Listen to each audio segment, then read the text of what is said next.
I'm Cheryl Hendry with Brand Tailors, and you're watching Eye on Business. I'm Mark Babbitt, CEO and founder of U-Turn, and you are watching Eye on Business.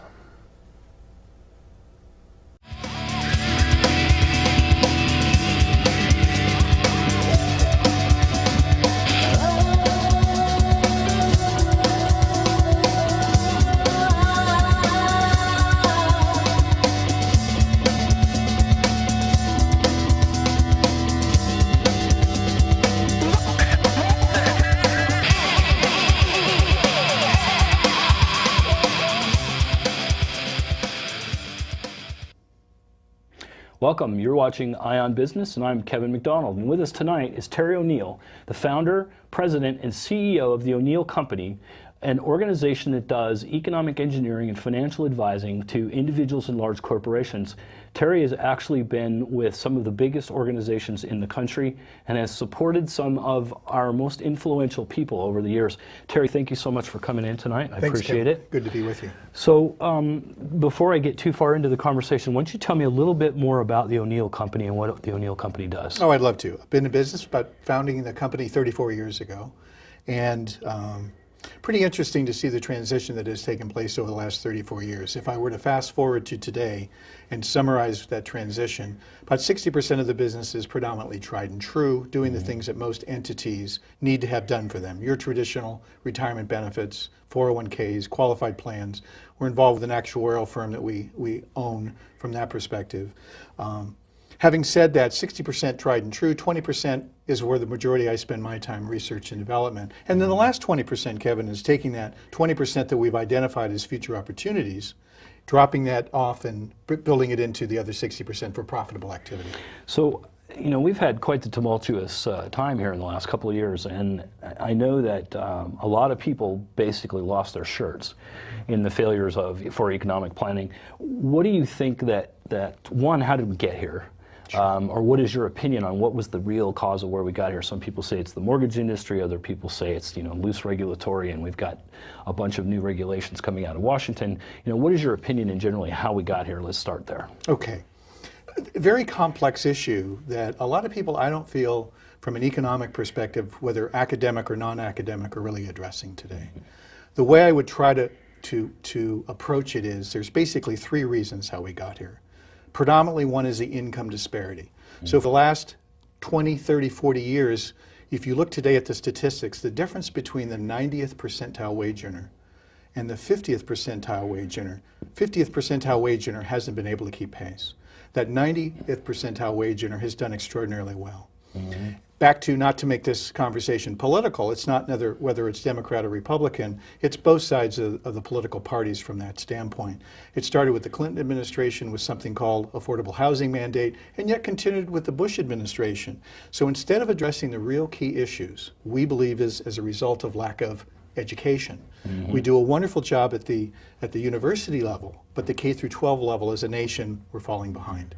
So when you look at that income disparity between that 90th and 50th percentile wage earner, that 50th percentile wage earner hasn't kept pace. So isn't that a skill gap though? I mean, for example, we know right now in the industry, in the tech industry, there's 430 to 450,000 open positions. No one's filling them. So the universities aren't even doing that great of a job. Absolutely.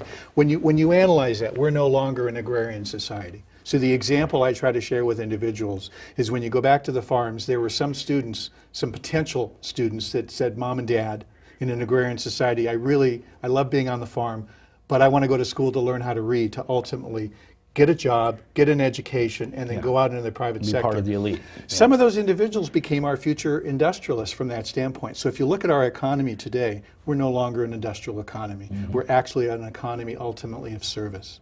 So those are some of the issues that we need to address. How do we take that individual and move away from that industrial nation to ultimately a service nation? And we can share later on in our conversation about some of the statistics that we really think that we need to be able to focus on when you compare us to China as an example. Fault lines. So there's our first fault line, is that income disparity. The next one, rather a little bit complicated when you look at from an economic equilibrium basis. We've had disequilibrium. years ago, maybe 4 or 5, I sat in a room with Nobel laureates in the field of economics. And the big discussion that was taking place is, Kevin, is the world decoupling from the United States? Well, as we look into the 21st century today, we see that the world is so interdependent and dependent upon the United States. Having said that, coming out of World War II in the 50s, countries began to identify industries that could compete on a global basis.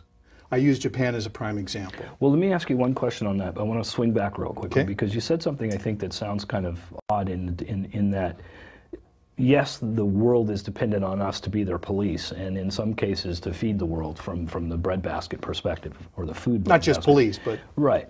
But it seems to me that with us being as dependent as we are on China, who's dependent on whom is kind of the question. I think we're interdependent upon both nations from that standpoint. China's, a lot of people, I think, misinterpret China. I'm not as bullish on China as most individuals are. I'm hoping at some point in our conversation today I can talk about my forecast for what I see China taking place in the next 3 to 5 years. I think they'll have major economic issues and then subsequently political and social unrest. But we'll get there in a few minutes. Okay. But coming back to Japan as that example, when you look at that, what I call disequilibrium, so you look at a nation, Japan began to identify, and on the backs of their citizenry, their taxpayers, they identified those industries that they knew had a potential chance to compete on a global basis. And they created tax subsidizations for those enterprises. Prime example, Toyota, Honda, et cetera. Yeah, And Fujitsu, those some very large, yeah. Exactly. So, but what happened is they became very competitive. They earned their spurs in the domestic market so they could compete in the global market. As a result, Japan lost sight of their domestic infrastructure. That's what's taking place and has taken place in the United States today. So when you hear nations ultimately trying to debase their currency as a result to drive their exports, when you look at the G7, the G10, the G15, the G20, they're all debasing their currency because they ultimately want to drive their exports. So the second fault line is really that disequilibrium, the lack of equilibrium between exports and subsequently imports. And the third fault line, so first income disparity, next disequilibrium, third ultimately coming off of the trough of a recession. 1990, we bounced back after 18 months. The 1999-2000 recession, where we had a bubble burst in the technology sector, it took 36 months. This recession, forgive me, 3 to 5 years minimum. I agree. So we need to really be able to identify, because it's the point that you had made a few moments ago, we no longer have a population that is prepared for an age of service and an age of technology. So let's separate then the issue of recession and the issue of what I would consider to be the new bar of higher unemployment. Because if you really look at, it is unusual today for somebody, for example, who doesn't have a high school diploma, no less a college degree, to be able to do much of anything in an advanced technology industry. You said it yourself, we're not manufacturing anymore, with low housing starts and no manufacturing of any significance going on, in the outsourcing of the low-end manufacturing jobs. Even if we do come out of this recession, don't we still have a very large proportion of our society that doesn't have a job? Absolutely, and not only that, right on point, in addition to that, those who have been out of the workforce for 18, 24, 36, 60 months, they've lost all those particular skill sets. So you look at the technological advancements, the innovation that is actually taking place today, and those individuals are losing tremendous ground. Let's talk about a solution for a moment. Instead of ultimately giving an individual unemployment, let's give them consideration, 50% unemployment compensation. We'll hire them in our particular firm to retool them, to retrain them in a particular different industry. But they don't get the unemployment compensation from the federal government from that standpoint until they actually come and work with us, and we'll subsidize 50% of that compensation. Therefore, a solution ultimately. So those are some of the things that we need to be basically having and addressing as a society on dealing with some of these issues. So we migrated away from an agrarian society to an industrial society, and now to a service society. And we have got to be able to retool to understand that for the future of being profitable as a nation, et cetera. So then let's now get into what I consider to be some really misguided overreaching in the regulatory environment right now. I mean, as a small business and as a consultant on HIPAA High Tech, which is the healthcare privacy, there are many physicians that don't even have enough revenue in their entire practice to pay for the consulting required to meet the government's regulations on privacy rules and computer technology, no less to be upgrading to an electronic records, bringing in the staff that's required to manage that type of technology. But this is all coming from people who many have never had a real job, I guess. I like to say, if you haven't signed the front of a paycheck, please, stay out of the way. How do we step back from that without running into what we ran into, which is the mess that we got into in the mortgage industry, which I believe was basically from too much deregulation? I mean, how do we find that balance, I guess would be the question. I am totally in favor of regulation. I'm a capitalist by nature. At the end of the day, I'm socially conservative, fiscally conservative. At the end of the day, when we need to begin to look at, we have regulation. When I take a look at being involved in the financial service industry, to put on your comment to point, we have a lot of medical facilities that we actually work with. So the clinician, that actual physician that works in the marketplace, really wants to practice medicine. But they're telling us that about 40 to 50% of their daily services are exactly what you just alluded to, retooling their business, turning around and having to get up to speed with an IT standpoint. I don't know that paperwork, security, privacy rules and regulations, all the different things they're being told to do other than practicing medicine. Not to mention the 20% ultimate comeback in the Medicare reimbursements and those issues. Exactly. So we have regulation. I think the key is, to answer your question specifically, is to enforce the regulation that we currently have. And the larger, greater economy is still struggling, and you're saying 3 to 5 years, but what if Italy and Greece don't find a way, and our friend Mr. Cameron from England can't get together and decide how to save the euro? I mean, what's the big ugly picture that we were facing out there? Great question. We're anticipating a 50% chance of the Eurozone surviving. Okay. And subsequently saying as a result of that. So I think as a nation, we need to look to the Eurozone.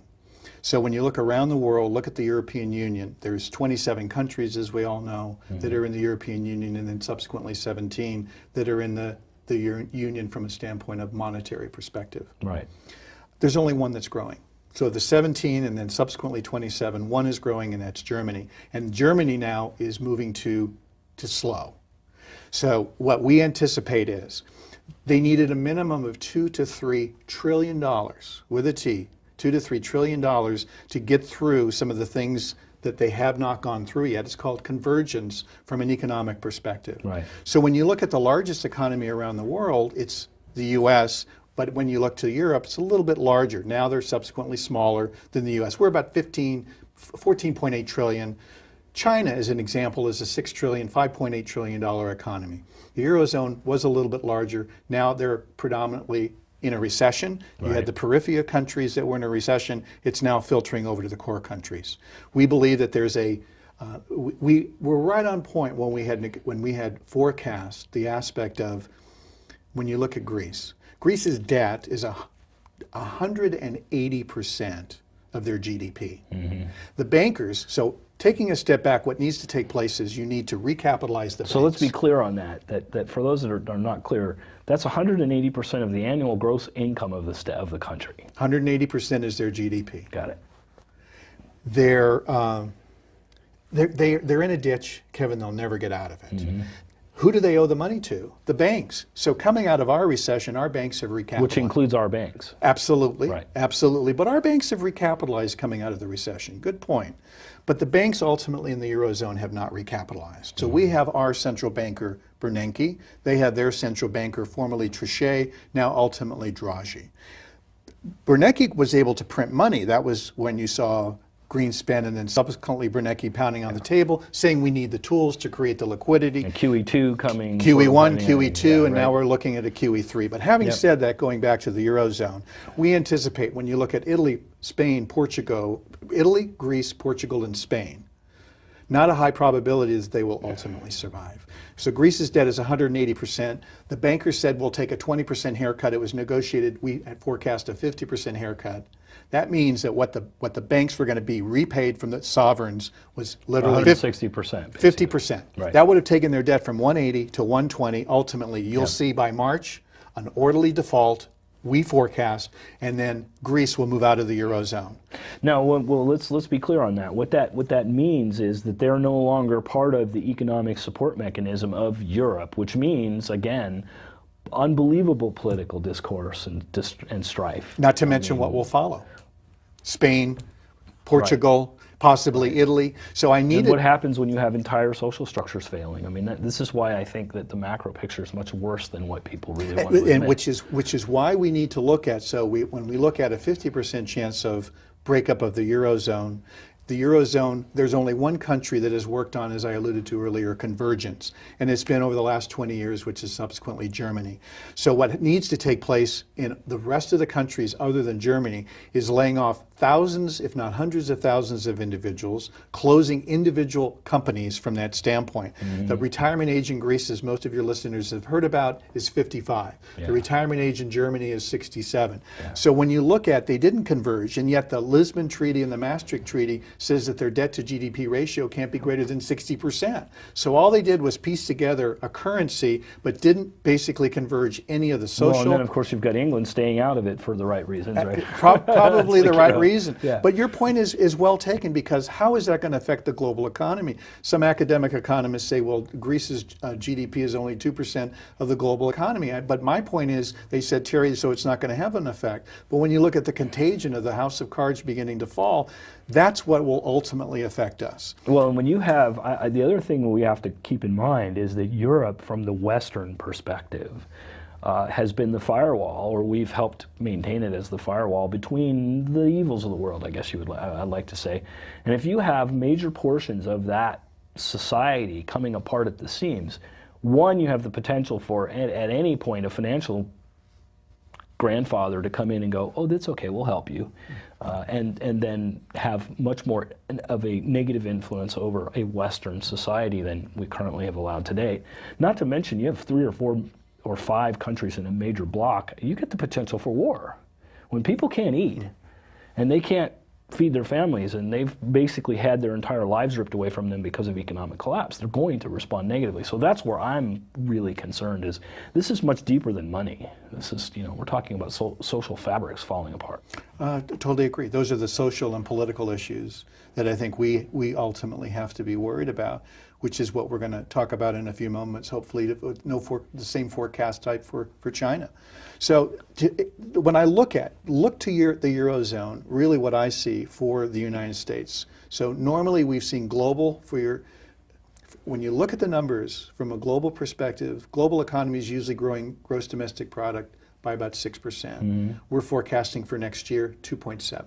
So you have global deceleration slowdown. So you have population growth with no economic growth. No economic growth. In fact, further reduction in that disparity in income as well. U.S. academic economists want to see us at about 3 to 3.5%. Last year we grew at about 2.8%. This year we're forecasting 1.7% growth. We're literally, Kevin, almost at stall speed. And this, by the way, for those that are aware, is with nearly, I think they said it's 1 million people every couple of months retiring.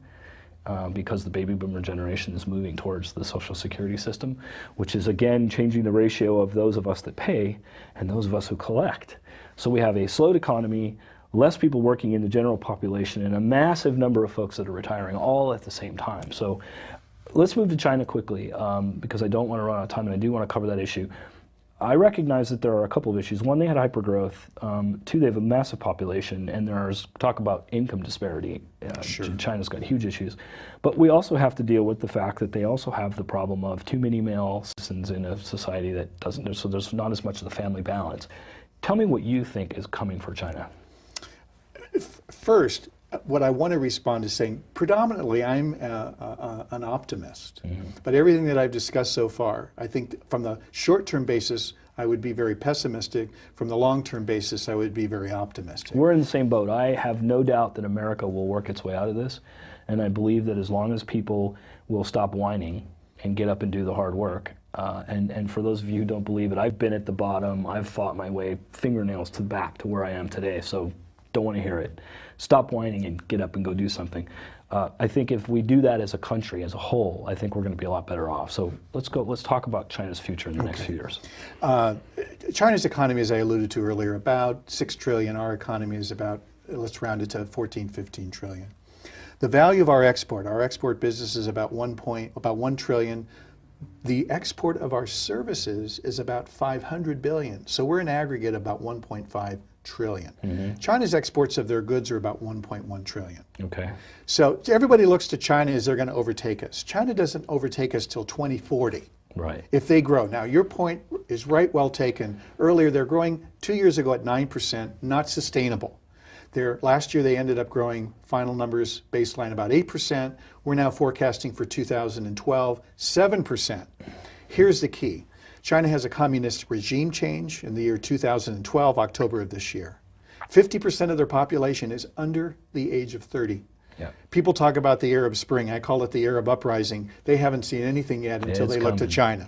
Average wage in the countryside is 64 cents. Average wage in the city is $4. And they have a real estate bubble that's ready to burst. And 50% of their real estate loans are non-performing. And I've heard a Mercedes sells for upwards of $1 million. I mean, in some of these locations, it's just ridiculous. Incredible. So when you start to piece the puzzle together and you look at China's growth, once it drops 9, now it's 8, now to 7. When it drops to 5 or 6%, then I forecast ultimately political and social unrest from that standpoint. Yeah. So but we need China. China's a very, very important aspect of the future, but they need to change their capitalistic system from that standpoint. We subsequently believe, et cetera. So how does their health impact our health? Because I hate to admit this, but they've been writing the checks for a long time. You know, and also I think we've become, you know, the cheap disposable consumers of Chinese goods in a big way. So if they're having issues, of course it's going to negatively impact us. At what point does it start to bleed over to us? And at what point do they start saying, you know what, maybe we shouldn't continue to buy more U.S. treasuries and maybe we're not going to finance your problems anymore? Yeah, I look at, a lot of people talk about currency issues. Just to give you some quick numbers, 60% of all foreign currency reserves are held in U.S. dollars. 20% are held in the European Union that we talk so much about, and the last 20% are other countries. So when you look at that aggregate, take you and your family for a moment. If your wife is the prime minister of a nation and you're the finance minister, and your spouse looks to you and says, Kevin, you're my finance minister, I want you to hold our country's foreign currency reserves in a particular dollar denomination, you're going to choose the U.S. It would take 20 years ultimately for nations to migrate out of the U.S. dollar. Now, I believe that we will be assisting China within the next 3 to 5 years, bailing them out in the next 5 to 10 years. We will subsequently, back to your earlier comment, seeing a lot of repatriation back to the United States of manufacturing within the next 5 to 10 years. I think we're already seeing that, and I'm proud to say that with technology advancements in a lot of ways. Also, I think a lot of executives did the soup du jour and moved things out, outsourced a lot of services that they're finding out, frankly, don't do well outside of U.S. borders for a variety of reasons. Absolutely. Some of it's patriotic, and some of it is much more than that. It's very practical, and it costs more to actually manage and outsource than it does to manage decent wage jobs here. When you say we're going to be assisting China, I find that to be interesting because I've actually discussed with a few people the idea that if we have to roll back our debts to them, would it be in the form of payments or would it be in the form of other types of assistance? And other type of assistance. Creativity, sharing of our intellectual property, innovation. Well, they're already stealing it. How much are we going to share it? As you look at the connectivity of the global economy, we don't necessarily look at just human capital or financial capital or social capital, but we try to encourage people to look at the multiplicative effect of all those items. So now let's get to the issue if they really do have the type of strife that's very, I believe, very real. We concern ourselves with Pakistan and their nuclear weapons. We've concerned ourselves with the shoulder fire missiles that happened during the Libya failure and the fact that there were thousands of these devices that can shoot down commercial airplanes. God help us if China comes apart at the seams and has this massive military and the nuclear. Can we afford to manage that? If that happens, I mean, can we really afford as a nation or as a world even to control, the tearing of the fabric of a 2 billion population country? I mean, I'm not really the military person that we're a military family, but I'm not necessarily, I think, that military person to answer that particular. That's right. Your son is in He's in special operations. Right. Yeah, we're very proud of him and his achievements and his accomplishments. But at the end of the day, not as an expert in that particular area, not to deflect the question, but the only thing I would say is I'm a believer of a strong military from that standpoint. We need to be befriending our allies and, forgive me, scaring the gibbers out of our enemies, a Ronald Reagan approach ultimately, as opposed to cajoling our enemies and doing the reverse for our allies. and treating our allies poorly. Let's take the opportunity now to move to the positive. As I said, our organization is doing very well. I know of many other companies that are doing very well. There seems to be a leading edge coming out of the economy. I do believe that it's one, those that are willing to fight for that business, and two, the issue of the need for growth and revenue. We have about 1 minute left, and I want you to tell people how they can get in touch with you and what you can do to help them. Let me respond from the standpoint of if I was pessimistic, I would be pessimistic for probably the next 3 to 5 years, but optimistic for the balance of our lifetime. Okay. And it's exactly what you had said. I'm an author. The title of my next book is called Quit Your Job Before You're Fired. So when you look at that, we're going to see more innovation created. We saw more innovation created in the last 80 years than we did in the previous 120 years of roughly a 200-year-old country. When you look at the technological advancements that are taking place today, that innovation, it's 18 to 24 months. It's absolutely. We'll see more growth potentially, and it's coming out of the United States, literally in the next 5 to 10 years, possibly 20 years, than we have over the last 200 years combined. So let me do this. I'm going to hold you to that. I'd like you to come back and let's talk again as we watch this economy change. Can you let the folks know how to get in touch with you? They can call us at our office. Phone number is 949-586-8001. Go to our website, www.theoneillco. Thank you so much, Terry, Thank for you, coming Kevin. in. Good to be Thank you with so you. much. I'm Kevin McDonald. You're watching Eye on Business, and with me this evening has been Terry O'Neill, the CEO and President of the O'Neill Company. I hope you'll come back again.